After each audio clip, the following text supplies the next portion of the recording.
Welcome to lifestyle solutions. आज मैं फिर से आपके सामने एक बहुत ही इम्पॉर्टेंट टॉपिक पे बात करने आया हूँ।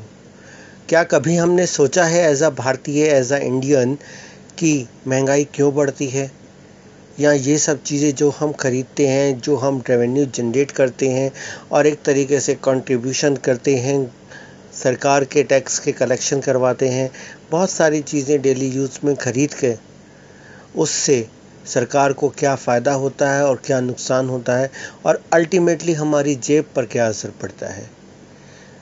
100 रुपये की अहमियत आज से 20 साल पहले जो थी वो आज नहीं है। ऐसा क्यों है?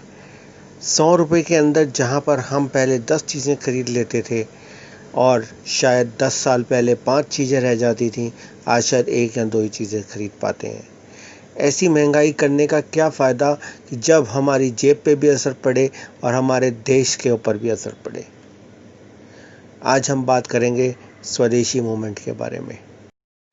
अभी हाल ही में हमारे प्रधानमंत्री श्री नरेंद्र मोदी जी ने वोकल फॉर लोकल की बात की थी, स्वदेशी मूवमेंट चलाने की बात की थी, जिसमें उन्होंने ज़िक्र किया था कि हमें अपनी स्वदेशी कंपनियां, हमारे लोकल प्रोडक्ट्स जो भारत में ही बनते हैं और भारत में ही बेचे जाते हैं, उन्हीं को प्रमोट करना चाहिए, उन्हीं को यूज़ करना चाहिए और विदेशी सामान को कम से कम नहीं तो बिल्कुल ही नहीं यूज़ करना चाहिए। ऐसा क्यों कहा गया?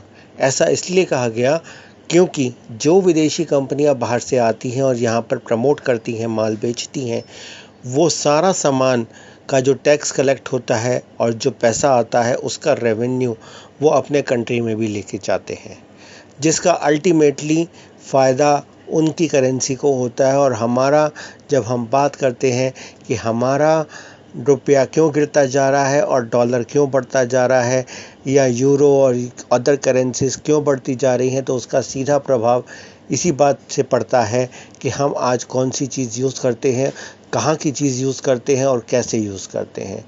तो हमारे लिए ये जान लेना आज की तारीख में बहुत ज़रूरी है कि हमें कौन सी चीज़ें भारत में बनी हुई ही यूज़ करनी चाहिए और कौन सी चीज़ें नहीं यूज़ करनी चाहिए।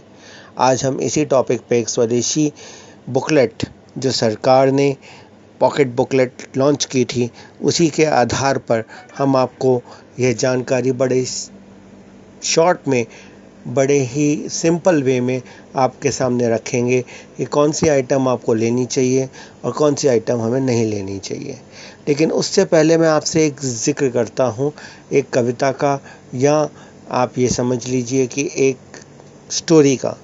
एक इंसान जब सुबह सुबह उठता है तो सबसे पहले कोलगेट करता है और फिर जिलेट से दाढ़ी बनाता है, ओल्ड स्पाइस से आफ्टर शेव लगाता है, उसके बाद लक्स से नहाता है और एक्स का डीओ लगाकर टी शर्ट यूएस पोलो की पहनता है और पतलून ली की पहनता है या पैंट ली की पहनता है। नाश्ते में नेस्कैफ़े और मैगी। उसके बाद पॉकेट से मोबाइल निकलता है तो सैमसंग का या एप्पल का।